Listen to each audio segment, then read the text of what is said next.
পুরো হাতের অবস্থা খারাপ হয়ে গেছে। কে কল দিল আবার? হ্যাঁ বল, কেমন আছোস? আচ্ছা, হঠাৎ আমার বাসায় কেন আসবি? কিছু হয়েছে নাকি? আচ্ছা আয়। বুঝি না, প্রত্যেক সময় আমার হাজবেন্ড বাসায় থাকলে হচ্ছে ও আসে, এমনিতে অন্য সময় আসে না। মাঝখানে আমি অসুস্থ ছিলাম তখনও আসে নাই। কোনো তো কোনো কোনো একটা কারণ তো আছে, আজকে ওরে ধরবো আমি। কি করে ধরা যায় ওরে? চুরির একটা প্লেন দিয়ে ধরতে হবে ওরে। আমার বাসায় তো ডায়মন্ডের মনে হয় নোসপিন আছে, ওইতে আজকে আমি সরাই ওরে ধরবো। ভালো আছি, তুই কেমন আছিস? আমাকে একদম ভুলে গেছো। না না, ভুলি নাই। তো দিনকাল কেমন যাচ্ছে বুঝতে? ভালো। তো ভালো আছিস তো? হ্যাঁ ভালো আছি। দুলা ভাই কই? দেখতেছি না যে, অন্য সময় তো সবসময় বাসায় থাকে। আজকে এমনিতে তুই তো সবসময় তো দুলাভাই থাকলেই আসিস। হ্যাঁ হ্যাঁ ওইটাই তো। তো এখন আছে বাসায়, লাগবে নাকি তোর? না না, এমনিতে জিজ্ঞেস করছি। আচ্ছা আচ্ছা, ঠিক আছে, তো আসতেছে। তো তোর কি অবস্থা?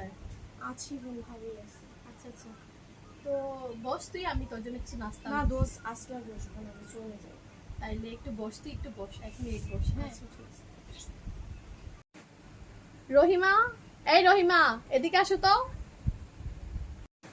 জি ম্যাম সাহেব, আমাকে ডাকছিলেন? হ্যাঁ হ্যাঁ, তোমাকেই ডাকছি। আমার বান্ধবী রিয়া আসছে তো, তো ওর জন্য হচ্ছে কিছু নাস্তা রেডি করো স্পেশাল ভাবে, ঠিক আছে? আরে দোষ, তোর সাথে কথা বলতে আসছি, কি দরকার ছিল? না তুই থাক, স্পেশাল ভাবে নাস্তা রেডি করবা আজকে, ঠিক আছে? অনেক স্পেশাল। ঠিক আছে আপামনি। যাও। কি আনবো, চা না কফি? কোনটা খাবি তুই বল? কফি খাবো। ঠিক আছে, ওর জন্য আচ্ছা স্পেশাল ভাবে আচ্ছা ভালো করে আপামনি, যত্ন আমি করে আপনার বানায় জন্য নিয়ে আসবো। কফি নিয়ে আসতেছি। হ্যাঁ হ্যাঁ, আমার জামাই ঘরে থাকলে প্রতিদিন তুই চলে আসিস, আজকে তোকে দেখাবো আমি মজা। এই ডায়মন্ডের রিংটাই হবে আজকে তোর শত্রু, তোকে কিভাবে আজকে চোর বানাইতে হয় এটাই হচ্ছে দেখাবো। আল্লাহ, ওবু কাপামনির মাথায় এই প্ল্যানিং! একটা নিরীহ মানুষকে এভাবে ফাঁসানোর চেষ্টা! ছি আপামনি, ছি, আপনাকে আমি কত ভালোবাসতাম, আপনি কিনা এরকম! ছি। হ্যাঁ বল। আপামনি আপনার কফি। কি দরকার ছিল?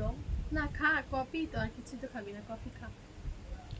আচ্ছা আমি একটু ওয়াশরুমে যাবো দোষ। ঠিক আছে, তুই যা। ওয়াশরুমটা একটু দেখাই দে। ওর একটু ওয়াশ করে দেখাই দাও তো। কেউ তো নাই, বসে দিয়ে কাজটা সেরে ফেলি। তুই আজকে আমার অনেক বড় উপকার করবি।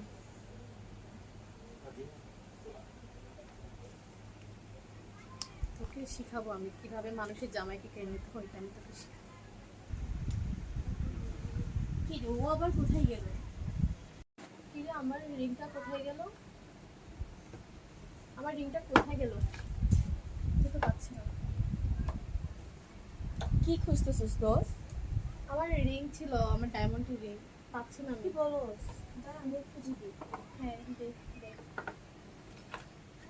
আজকাল কারে বিশ্বাস করতে নেই, বুঝছস?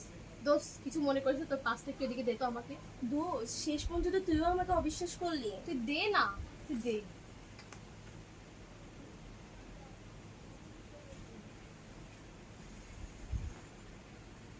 এটা আমার ডায়মন্ডের রিং। লিভ কর দোষ, আমি এই ধরনের কাজ করতেই পারি না। না তুই করছিস, এটা তো প্রমাণ, দেখ তুই, তোর বিশ্বাস কর, পার্সে আছে, তার আমি মানে এই কি ধরনের কাজ করতেই পারি না দোষ। তুই করছিস? তুই তুই জানিস এটা আমার অনেক পছন্দের একটা ডায়মন্ডের রিং। ছি, ধর, আমার বাসায় কোনোদিন তুই আসবি না, বুঝছস? Get out. মনে রাখিস দোষ, আমারও বের হ, কিন্তু বের হ। দিন আসবে, আমি আর কোনোদিন তোদের বাসায় আসবো না। তোর আসার জন্য আমার কোনো আফসোসও হবে না যে তুই কেন আসছিস না, যা বের হ। হ্যাঁ, দিন আজকে আমারও get out. আসবে। ওকে যা। এবার মনে কত শান্তি, আমার জামাই বাসায় থাকলে না কেউ আসে। এবার এমন চুরির ইয়া দিছি না, আর জীবনে ওরকম সাহস পাবি না আমাদের বাসায় আসে। যাই হোক, আমার তো আজকে অনেক হ্যাপি লাগতেছে। চুনি, আপামনি, আপনি কাজটা ঠিক করলেন না আপামনি। আপনি বিনা দোষে ওনারে এভাবে ফাঁসাইলেন আপামনি। আমি পর্দার আড়াল থেকে আপনার সব কুকর্ম দেখছি আপামনি। কি বললি তুই? তুই কাজের পর আমাদের থাকবি, তুই কেন আমাদের বিষয়ে নাক গলাবি? আর তোর ভালো না লাগবে তুইও চলে যা এখান থেকে, যা, ওর মতো তুইও বের হয়ে যা। আপনার মতো ছোট লোকের বাসায়, ছোট মন মানসিকতার মানুষের বাসায় আপামনি আমারও থাকার ইচ্ছা নাই। ধরেন।